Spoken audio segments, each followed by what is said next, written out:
So we talk a lot on this show about what it takes to get where you want to be.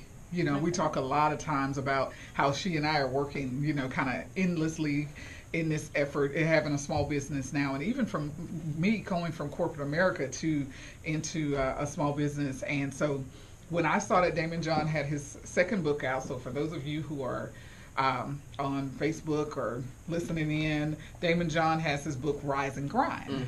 And so the subtitle under here is Outperform, Outwork, and Out-Hustle Your Way to a More Successful and Rewarding Life.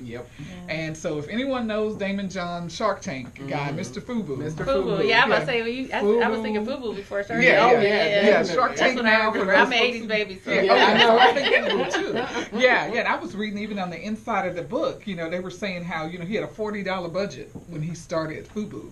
And he was hand sewing hats in between shifts at Red Lobster. I believe it. So I was like, okay, so he knows about grinding. Right, the hustle is real. The hustle is so real for him. And so he has no time for anyone who's saying, oh, I didn't have enough time to do it. No. Oh, he's not doing that at all. He fully understands sweat equity. Fully. So what I'm going to do, you know, hopefully over the next few shows is, you know, take a chapter and kind of highlight some of the cool things or some of the good things that he's talked about and how he's grinding it out even continuously now. And even in this book, he actually talked to other leaders as well. So he's going to be sharing things from actresses and even came to Houston and talked to Joel Osteen about things. So everybody, and so each chapter has a different topic, right? And so today's was just, you know, all rise. So it's kind of waking up. Okay. You know, you're in chapter 1. And so the theme for the first chapter was kind of get up, think big, do what you have to do, don't complain. Don't complain. And then do it again tomorrow. Yes.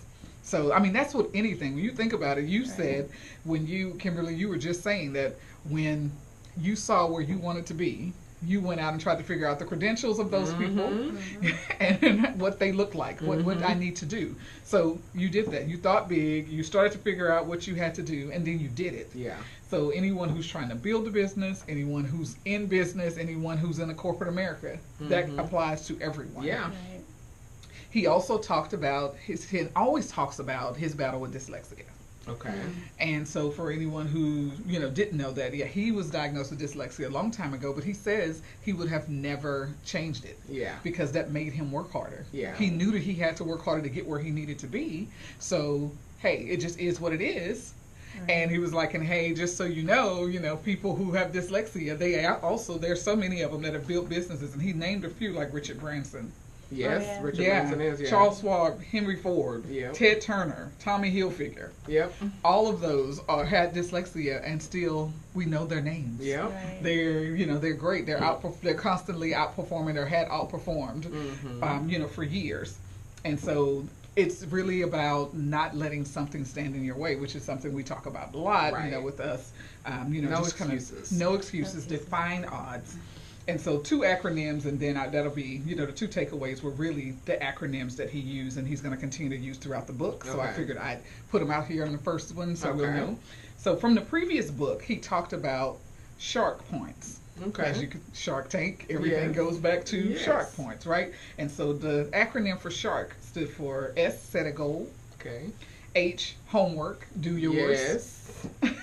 A, adore what you do. Yes. R, remember you are the brand. Yes. And my goodness, that's in corporate America. A lot of people don't feel like they are their own brand. You are your own brand. You know, and we need your social media to reflect that. It's hard for people to see themselves that way, but it's important because, especially in this day and age, everything you do, from your social media profiles to your projects, it's your brand. It's your brand. Yeah, it's your. I mean, you may be giving your work to someone else if you're in corporate America, but that's your work product. Right. And so the K in shark was for keep swimming, meaning keep moving, don't stop. That's always, try to find your way. And so in the new book, so that was previous, and so he made, he said don't forget about those. Right. But for the new one, the acronym is grind. Yes. So G for grind is get on it. Get on it. Do it. Get on your grind. If you want to do something, go do it. Yeah. R, repeat Mm-hmm. every day. Be systematic about it. He talks a lot about, figuring out what that looks like from when you wake up in the morning until you put your head on your pillow, and make that a system of acting and doing over and over. Consistency. Right. Yep, exactly. Insist on your very best. So the I is for insist. Because once you give your best, you're going to get the very best back. Right. And N is for navigate, meaning keep moving. So still, that keep swimming, that K, N is keep moving.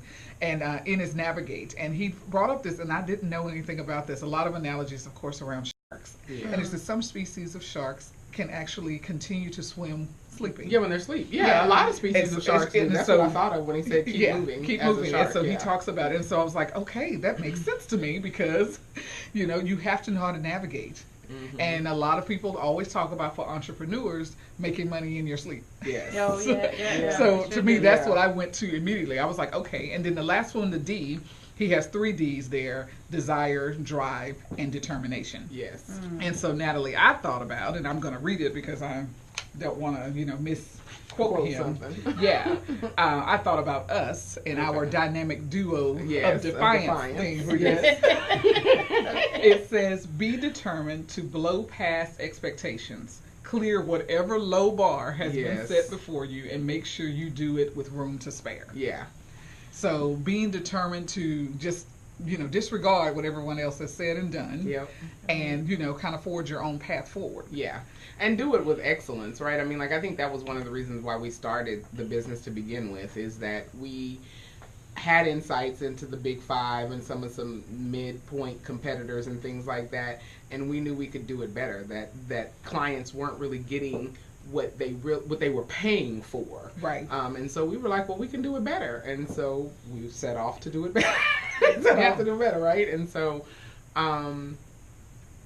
that's really you got to do it great. Don't launch off and do something halfway. Yeah. Because it's going to make it that much more difficult for you to come back to someone later. Yeah.